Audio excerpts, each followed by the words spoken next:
Hello again and welcome back to the 1957 Austin-Healey 100-6. In this video, we uncover a whole lot of bad. So let me take you back in time through my journey of discovery here and show you what all I found. So I decided to start with the rear fender first since it was the easiest. If I swing the door out of the way here, most of the screws here along this inner seam are already removed. There was just one at the top. And then along the inside here, it was just screwed in along this ridge right there with just these little metal screws. And it looks like there's just a couple left here inside the trunk area. Fortunately, there's not enough light, but they're just right here along the top. So I'll get those quickly removed, pull this rear fender off here, and we'll take our first look at just what lies beneath. Alright, I've got the rear quarter panel, rear fender, rear wing, if you're a Brit, removed. It just took removing those last two self-tapping screws here in the rear, and then it just dropped off. So really, it was just the two screws back here, the one in the front there, and then the two down here holding this thing together. So we're going to start here at the front. It's in pretty good condition. Down here along this lip, there's only just a couple of extra holes where they had ran their own self-tappers through. If we look on the inside here, there's another hole right there where they'd ran a screw up this way. I think there was another one towards the back. So that should be really easy to just weld all that up. But I'm happy that there's no prior repairs in here. There's really no rust or rot. There's some areas like right here where it's starting to bubble through to the front and I can feel it kind of going through. So we'll have to do a little bit of rust repair in there later on. This lip on the front here, where it meets the shut panel, is in pretty good condition. Just along the top right here, it's a little bit pushed out and a little bit beat up. But for most part, I can probably fix all of this with hammer and dolly. And the reason for that is if we come over here to the actual shut panel, you can see where somebody had riveted in this reinforcement along the top. And normally it should just be nice and flush along the inside edge of this. However, this kind of makes it have like about a 1/8 inch, maybe a 1/16 or so, where it just jets out. And so that's why this top section here got a little bit mangled up. But as we move along the fender, they have this undercoating in here that seems like it did a pretty good job of keeping things nice and dry. There's no real rust or rot that I can find anywhere. Some of these holes are a little bit walled out. On the car itself, none of those holes are actually in use. It looks like they have like JB weld that was like slathered on through the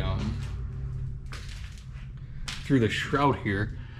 If we look closely, like right where my finger is there, that would usually be like a hole where a bolt would go through, but there's like this big giant blob of JB weld or something else that's sticking through there.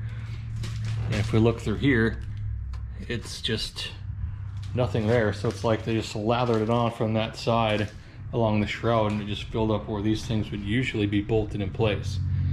So I'll have to address that at some point in time, but for now, just moving on. Holes are a little bit walled out, maybe a little bit more round than they out of round than they should be. I don't know if I'll have to do anything or fix any of those up. I'll probably just hammer and dolly all this straight. This one here is cracked. It's got a little bit of a dent right there. Ignore this for right now. We'll just pretend that doesn't exist. This one here in the back is pretty beat up as well. I'll get that cleaned up. But the tub section through here is in really good condition. And there's no rot that I can find, no prior repairs. There's no areas where I could feel it bubbling forward or bubbling through on the front side. So this seems to be pretty solid for the most part, until we go back this direction. And I don't even really know what to say about this. I don't know what this is. It looks like there's this big tear, or this big cut through the quarter that goes to about here, and then it turns into a big crease along this front section there. And I mean, in the back part here, I mean, you can see that it's just all over the place, and it looks like Stevie Wonder was running the welder that day. There's just these booger welds all over the place, just kind of hanging out for whatever reason. I don't really know what happened here or why you wouldn't have hammered this more flush and even. It just doesn't make sense to me why you would have just left it that way. And of course, we come to this side and there's nothing. You can't see anything, so clearly there's at least a ½ inch or better of Bondo through this section. So that's just one of those things where I'm going to ignore it for now. It's probably not going to get any worse in the immediate future, so I can probably just safely ignore this. I mean, it hasn't really rusted out any around there. So I'm just going to ignore that for now. At some point I am going to repaint the car, so I'll end up pulling this back off. I'll strip it all down. I'll probably hammer out all of this crease here, try to get that as straight as possible again. Probably run the shrinker, try to get it all nice and smooth. Hammer all of this back into place, get all this stuff cut out of here, get all that Bondo out of there. Try to get it at least back to its original contour again. That way when I do have to put filler on it, it'll just be the minimal amount possible. So the reason I started with the back fenders and not the front is because someone really loved their Bondo on this car, and up here in the front, normally the seam right here would come straight through the headlight, down through the turn signal section, and then it would come all the way down the front, and that's what would separate your fender from the shroud. And as you can see here, it's filled in. You can see it kind of witnessing through there. I can just barely see the shadow of the line. So I don't really want to destroy all of the paint just yet. The goal of the car at the moment is to fix all of the rust, just kind of get it structurally sound and leave it sort of as the Bomber Heeley, have a little bit of fun with it. Alright, so now I'm going to try to start drilling some of these rivets out of here, which is going to be a bit noisy, but usually they go pretty quick.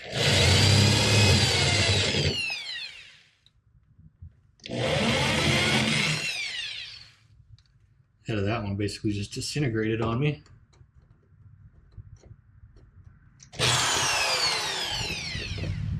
A couple of these rivets I've noticed are a bit annoying. It's like the stems didn't break off cleanly on them. So they're not actually, they don't have a little dimple in there that catches the tip of the drill bit. So I'll come back to those ones here in a second.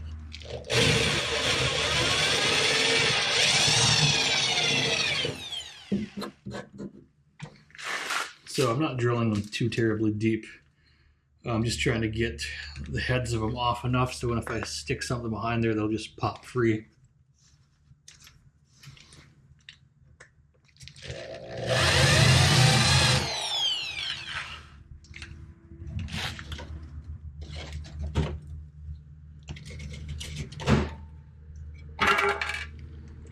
Alright.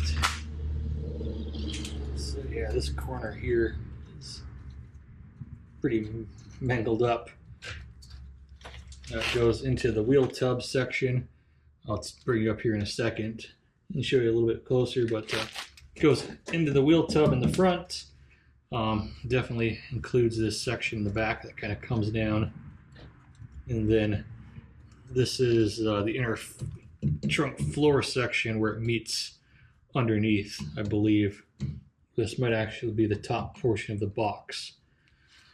I'll take a look from the inside of the floor pan, or the inside of the trunk rather, and see how that looks.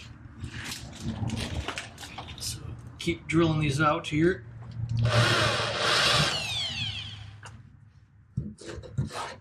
Yeah, I think these were aluminum rivets. They're pretty easy to drill through.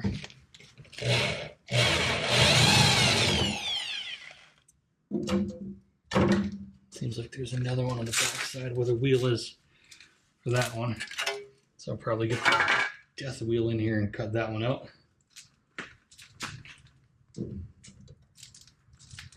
Yeah, okay, we got a bit more rot down here. Alright, so I've got part of this rear floor section cut out now, and it gives me better access in visibility into the lower wheel tub section there. And as you can see, it's surprisingly solid. Alright, with those patch panels out of here, let's see what we're working with. It kind of looks a little bit worse than it is because patching some of this really isn't that difficult of a job. So most of this sheet metal here is just straight. It's flat. Outside of just right here along this edge, there's no like lips that we'd have to be worried about recreating. Essentially, it just all is nice and straight through here, and it just spot welds to other components. Right through here, we can see like this seam here would have met up with the trunk floor, which is rotted out. I'll be replacing that at some point in time. So don't really need to worry about that too much at this point. I can just basically find how far back the rot goes over this way. Essentially just cut out a square or something like that, patch that one in there, be good to go. For this one, there's just that lip here to have to recreate, but it's a little bit more complicated in this region because like right along this line right through here, might actually even be a little bit more forward of that, is where that divider panel is in the trunk that separates the filler neck up here from the section where the battery is. So it gets a little bit complicated in there, and then there's like the battery hold downs and where the battery support is. You can just barely make out where my finger is pointing to. That's the hook where the battery tie down would attach to right there. So it gets a bit complicated in that section. Other than that, I mean, just making the patches would be nice and simple, but it's a matter of the fact that I now have to patch the outside of this, probably recreate the lip here that is part of the internal box structure of the trunk, patch up the front portion of the wheel tub through here, and then this lip where it folds over all the way along here is pretty bad. But I can't quite make out yet if the wheel tub behind it is bad as well. It seems to be pretty solid, but right now again the filler neck is in the way, so I can't get a great visibility through there just yet. So not too bad to deal with. I can probably knock that out pretty simply. That'll probably be my focus here before I start moving on to some of the rest of the stuff. As we move a little bit downwards here, I pulled out the patch that was back here, which was really no surprises. You can see all the daylight coming through. That is where the wheel tub meets the floor structure. I'm sorry, the seat structure, where the passenger seats are in the rear. There's that lip there where this basically just gets welded to it, and that's pretty much gone all the way through there. So again, it shouldn't be terrible to fix. It's basically just a flat piece of steel for the most part. Just cut out a square, bring it over this way enough, and just patch that in there. It should be pretty simple. It gets a little bit more complicated when we start looking more forward here. Move the light.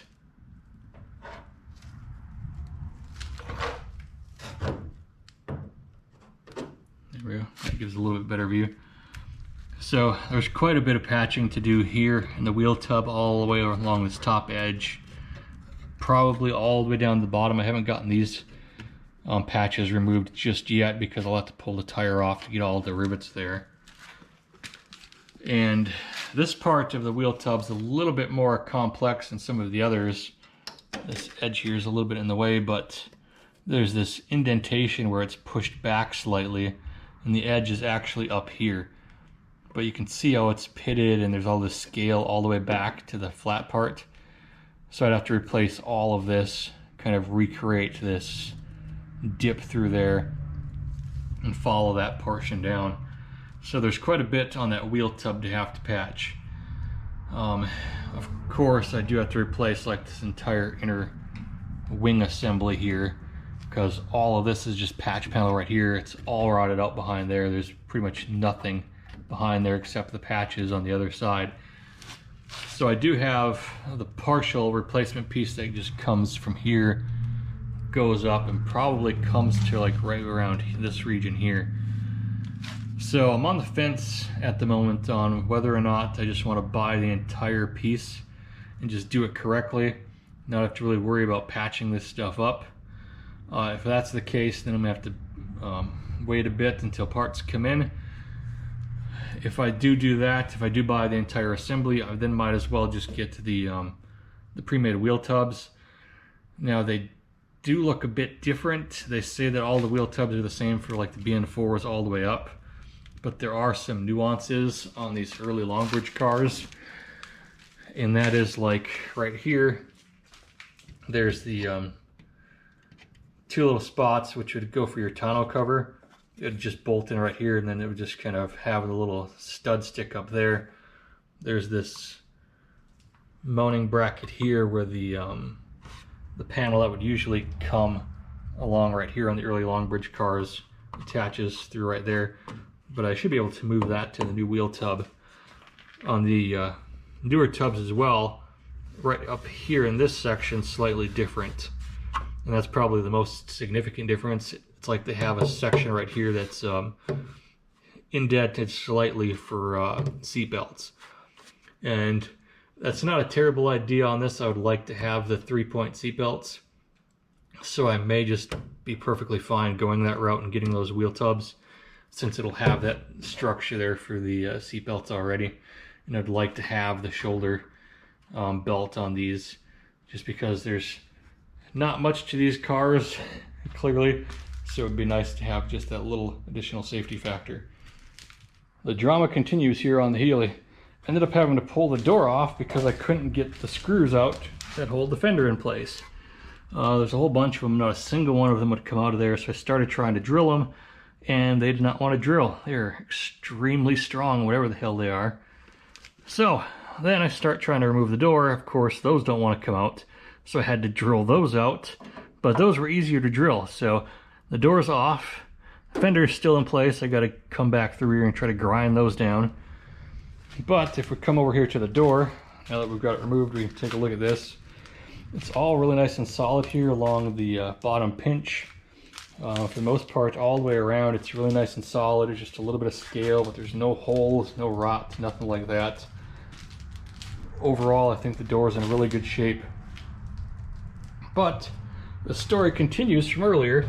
If you remember what we found on the rear wing or quarter panel, there was that crease that kind of ran down a portion of it. And sure enough, all the way from the front here, going back this way, we've got this weird squiggly looking sort of crease or line in there where this is all dented inwards. And again, you can't see that from the outside of the car, so I'm sure there's a bunch of Bondo in there as well. So that'll be something I'll have to take care of later once I start doing the body work and actually painting on this thing. And who knows what we're going to find underneath the front of this thing. This car is hiding all kinds of secrets. Things are getting serious. After a whole lot of grinding to get those damn screws out of the front, I finally got the fender off. And the story of this car just continues. At some point in time, the previous owner picked up a welder, or knew somebody with a welder, because the whole bottom of the fender was welded into place. All the way along the bottom, it was just welded to various things under here. What survives of kind of the sill panel over there. Up here in the front, underneath, you can just barely make out. They welded in a brace to the back side of the sill there. So other than that, it's pretty solid under here. It's in pretty good condition. There's just a lot of surface rust and scale, but all of this will clean up really nicely with some sandblasting. There's no more rot or rust holes kind of above the sill level. So that's good. I'm happy to find that. Most of this is still pretty structurally intact. I'm not really gonna have to do much repairing there, except so there's a back piece here that's also this piece. When it rolls underneath right here, it comes straight down, and obviously that's gone now. Like the whole sill section here is gone, so I will have to repair just that flat portion of it. But up inside of here, where it meets all that portion, is still pretty intact. So it should be pretty simple to repair that. It'll just be a fairly straight piece with maybe a little bit of a curve to it. So shouldn't be too bad to just patch the bottom of this section here, get that reinforced, and then that'll be spot welded to the sill, which will sit in here and come down a little bit. And you can see how bad this sill is all the way through here. It's just really chewy. I'm not sure if this bend in this shape right here is normal, or if this has just been whammied really hard through here. I'm gonna have to do some digging and look that up. I mean, this bar here is nice and straight, so it doesn't look like that got messed up at all. Going along the top there, it's not too bad. I did have to fight the shroud a bit. There were some bolts up here that were just not wanting to come out. Some of the holes have kind of gotten eaten out, so I will need to do a little bit of patching there to fix those up. Down here along the front where I had to cut out that Bondo, this hole here is a little walled out. I'll move up to the front to show you that I did make a nice clean line there, didn't damage the paint too much. So if I keep the Austin-Healey theme going, I can get that back together pretty easily. However, I did find that the entire nose of this car is Bondo. It is insane how thick it is. If I stick my hand through here and just pinch, it starts maybe like 1/8 of an inch thick at the top, and then it widens out to where it feels like it's almost an inch thick. And there's multiple layers of metal back here, and there's one that's like got full of dimples and things which I'm not really understanding. So it's going to be really curious to see what we find underneath all of that. So now that I've got this exposed, I can do a bunch of measurements off of this sill.